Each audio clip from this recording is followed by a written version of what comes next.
They always say you know the moment your life changes. That you feel it like a sharp jolt. But mine was quieter. Slower. It started with the sound of a baby's first breath, and ended with the echo of a slammed door. First of all, thank you for watching, and please subscribe to my channel. My name's Mark. 38. Contractor. Single dad, though that part wasn't the plan. When I met Julia, I wasn't looking for anything permanent. I had my routine. Work, gym, beer with the guys on Fridays. She disrupted that like a storm rolling into a still lake. Beautiful. Loud. Unapologetically alive. And I loved her for it. She was fire. The kind that warmed you at first and burned you if you stood too close. That should have scared me. It didn't. I think part of me wanted the burn. We were opposites in all the cliché ways. I liked plans. She lived off instinct. I saved money. She spent it. I found comfort in the quiet. She chased noise like it owed her something. Still, it worked. We argued more than we should have. But the making up? That was something else. When she told me she was pregnant, we were lying on the couch, watching some dumb movie either of us were paying attention to. She didn't cry. She didn't smile either. I'm late, she said. 3 weeks. I took a test. I sat up. And? She didn't answer right away. Just handed me the stick. 2 lines. Clear as day. Wow, I said stupidly. Wow. You're not mad? I laughed. Actually laughed. Mad? No. Are you? She didn't answer that either. Pregnancy brought changes fast. She stopped going out as much. Slept a lot. Got irritated easily. I chalked it up to hormones. I read books, joined dad forums, downloaded apps to track the baby's size. At one point I knew she was the size of a lemon. Julia didn't care about the details. She hated the appointments. She refused to let me take photos of her bump. Said she felt like a balloon. But I loved that version of her. Real. Raw. Human. Then Violet came. She arrived 2 weeks early. Julia's water broke at 2:14 a.m., and she cursed the entire way to the hospital. 6 hours later, I was holding our daughter. I cried. God, I cried. I hadn't cried in years. She was tiny. Red-faced. Furious at the world already. But mine. Julia didn't cry. She barely looked at her. I kept waiting for the moment. The click. That thing you hear about, where the mom locks eyes with her baby and everything makes sense. It didn't happen. She looks like you, I said. Julia shrugged. Maybe. 3 days later, they diagnosed her. Ovarian cancer. Fast-moving. Ugly. It hit like a freight train. I felt like the floor vanished under me. But I told myself we could do this. People survive this. We'd fight. But Julia didn't want to fight. She shut down. Refused treatment at first. Then changed her mind. Then changed it back. Meanwhile, I was changing diapers, bottle feeding, figuring out how to swaddle with one hand and dial insurance with the other. She didn't want to hold Violet. Would flinch when she cried. Spent most days in bed. I thought it was the cancer. Or postpartum. Or both. Then she started saying things. She did this to me. I can't be her mother. I didn't ask for this. And I told myself she was just scared.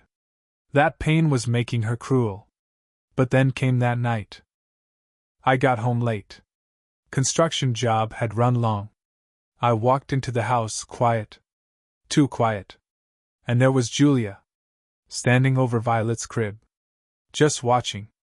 Not touching. Not rocking. Just watching. I asked her what she was doing. She didn't turn around. Didn't move. She's the reason I'm dying, she whispered. If she wasn't here, maybe I could live. Maybe I could start over. My stomach dropped. Julia! Back away from the crib. She finally looked at me. eyes blank. Hollow. You don't get it, she said. She took everything from me. I told her to pack a bag. She laughed. Thought I was bluffing. I wasn't. When Julia left, she didn't slam the door. She just walked out. Bag over her shoulder, no goodbye, no scene. Like she was slipping out of a life she never meant to live. I stood there holding Violet, not knowing if I should cry or cheer or collapse. I did none of those things. I put her down for a nap and did the dishes. Because when everything's falling apart, the brain clings to routine. The first night without Julia, the house felt cavernous. Too quiet. Violet fussed more. I rocked her in the nursery, whispering nonsense to keep my hands from shaking. I stared at the baby monitor screen longer than I needed to. I kept waiting for Julia to come back. To say it was hormones. A bad day. That she needed help. That she didn't mean it. But she didn't come back. Not that night. Not the next. I called her sister. Left a voicemail. She's gone. Violet's safe. Just, let me know she's okay. No reply. Day 3 I called Kara. She was our social worker during the cancer diagnosis. We hadn't spoken much, but I needed someone to hear me. She listened. Didn't say much. Then softly, "You're not alone, Mark. It just feels like it." I told her what Julia had said. What she'd done. Kara didn't gasp. Didn't judge. She just said, "Then you did the right thing." Funny how doing the right thing can still feel like hell. I went into dad mode hard. I bought baby monitors, extra formula, more onesies than one child should ever need. I downloaded books on parenting. Joined forums. Subscribed to newsletters. Most of the time, I was too tired to read any of it. There were moments I thought I was losing it. I'd walk into a room and forget why.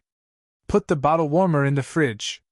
Call Violet by the dog's name from when I was a kid. But she was still there. Still smiling up at me with a face that made everything feel possible. I kept a journal. Just one sentence a night.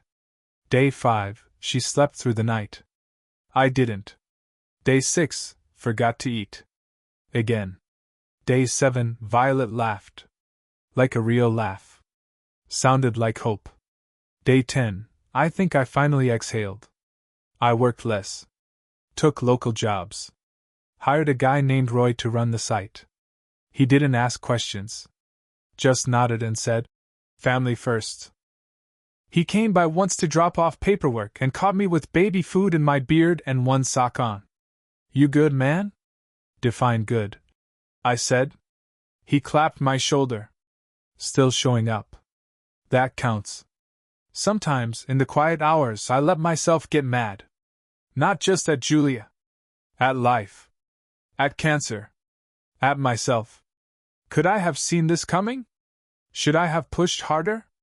Been more supportive? But every time I looked at Violet, all of that burned away. She was everything good I ever helped create. She was mine. I found a rhythm. Diapers, bottles, spit up, naps. Repeat. I learned the difference between hungry cries and tired cries. I figured out that white noise helped her sleep. That the blue giraffe pacifier worked better than the pink one. We started walking in the mornings. I'd push the stroller down our quiet street, coffee in hand, hoodie pulled up. Neighbors waved. Some asked about Julia. She needed time, I'd say. It was true, just not the whole truth. Then, about 2 weeks after Julia left, I got the letter. No return address. Just my name. Inside was one page. Her handwriting. "Don't come looking for me. I need a clean break. I was never meant to be a mother. Don't tell her about me. I'm sorry." That was it. I read it once. Then again. Then I burned it in the sink. Not out of hate. Out of finality. Later that night, I watched Violet sleep. She made these little sighs, like she was dreaming about breathing. I sat beside her crib and whispered, "You're gonna be okay. We both are." I believed it a little more every day. 3 months passed. You'd be amazed what becomes normal. The house settled into a quieter rhythm. Bottles, naps, story time, repeat. I learned to do laundry with one hand and change diapers on the floor of my truck. Violet smiled more. Slept better. Grew fast. She started reaching for me. Grabbing my beard. Yanking on my shirt like she owned me. And maybe she did. I stopped waiting for Julia to come back. That was its own kind of morning. Not dramatic. Not even sad, really. Just a quiet letting go. A daily choice. I boxed up her stuff. Took it to the garage. Left one photo out, our wedding photo.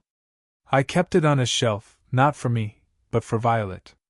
So I could point one day and say, "That was your mom." I didn't know what else I'd say. Not yet. Roy kept the jobs coming. He covered for me when Violet got sick.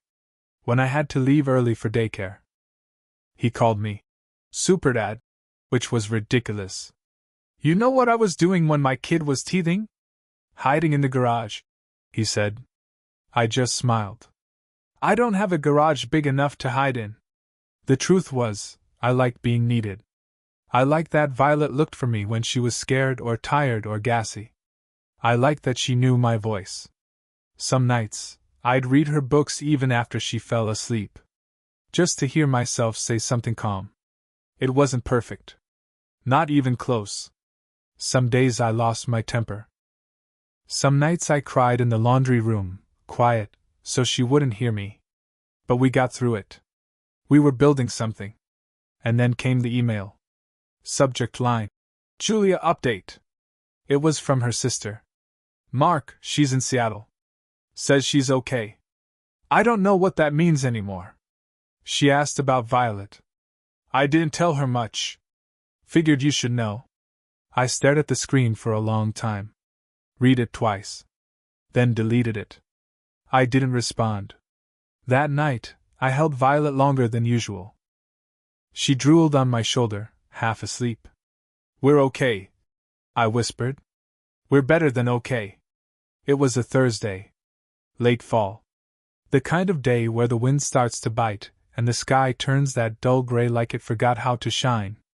I was feeding Violet her mashed peas when the knock came. 3 quick raps. Hesitant. Familiar. I opened the door, and there she was. Julia. Thinner. Pale. Hair cut short. Same eyes. She looked past me before saying anything. Like she expected to see something different. Maybe a wreck, maybe a stranger. Can we talk? She asked. I stepped outside, shut the door behind me. Now you want to talk? I said. She flinched. I know I have no right to. You don't. Silence stretched between us. It was the same kind of quiet as when she left, unfinished, loaded. Then she said, I got treatment. It worked. I'm in remission. I nodded, arms crossed. That's good. I've been clean. I see a therapist. I think about her every day. Funny, I said. So do I. Except I didn't leave. She looked down. Hands trembling. I wasn't okay back then. I was scared. I was sick. I know what I said. I know what I did. Do you? Do you remember the night you said she needed to be gone? That she was the reason for everything wrong with you? Yes, she whispered. I remember every word. I hate that I said it. I can't unhear that, Julia. And I can't let her be near someone I don't trust. I get that. I do. But I'm not that person anymore. I got help. I clawed my way back. For her. For me. You should have done that before you disappeared. I couldn't. I was drowning. I couldn't even save myself, let alone her. There was something in her voice. Not just regret. Shame. A kind of broken I hadn't seen in her before. I want to see her, she said. Just once. Please. That word. Please. It hit harder than anything else. I didn't answer right away. I thought about Violet. About how stable things had become. About how fragile trust could be. I'll think about it, I said. Then I closed the door. I sat on the floor of the nursery for a long time, watching Violet stack blocks like it was the most important job in the world. She looked up and handed me one, blue, with a worn letter. Dida, she said. My throat tightened. I didn't tell her about the visit. Not yet. She was too young. But inside I felt something boiling: anger, guilt, confusion. Who was I to decide this? Who was she to come back now? That night I wrote a list. 2 columns. Reasons to let her see Violet. Reasons not to. The list didn't help. Because the truth wasn't in the reasons. It was in the gut. And my gut didn't trust her. A week passed. Julia didn't push. She sent a letter. A real one. Said she was renting a place nearby. That she understood if I said no. That she just wanted to be able to tell Violet someday she tried. I reread it 5 times. Then, one afternoon, I found Violet holding the wedding photo. Chewing the corner. That your mama? I asked. She babbled something, laughed, and dropped it. I picked it up, stared at it. I wasn't ready to open the door. But I was ready to ask the question. I called Roy, asked him how he handled his divorce. I didn't, he said. I just moved on. But this ain't a divorce. This is parenting. That kid of yours? She doesn't care what happened between you two. All she'll care about is how you made her feel. And what if Julia hurts her again? He sighed. Then you protect her. Same as you've been doing. But don't punish Violet because her mom screwed up. You know what's right. You already do. I sat with that for a while. Then I called her. Just 1 line. You get 1 hour. No lies. No games. Julia arrived on time. I watched her walk up the path like someone heading into a courtroom. Violet was in the living room, playing with blocks, totally unaware that the stranger about to walk through the door was her mother. I met Julia outside. She doesn't know you, I said. She won't remember. Don't expect magic. I won't, she said, her voice shaking. I opened the door. Julia stepped inside like the house might bite her. Her eyes scanned everything. The photos on the wall. The toy-strewn carpet. The blanket Violet carried everywhere like a flag. Then she saw her. Violet looked up, blinked. Hi, Julia said softly. Hi, baby. Violet tilted her head. Then, with the casual disinterest of toddlers everywhere, went back to stacking blocks. Julia knelt down but didn't get closer. Just watched. She's so big, she whispered. So beautiful. I leaned against the wall. Arms crossed. Guard up. Julia slowly pulled something from her bag. A small stuffed elephant. Can I give it to her? I nodded. She placed it gently on the floor. Violet noticed. Crawled over. Grabbed it. Examined it like a scientist. Then she smiled. Ellie, she said. Julia covered her mouth with her hand. Her eyes filled. But she didn't cry. Not yet. For the next 20 minutes she just watched.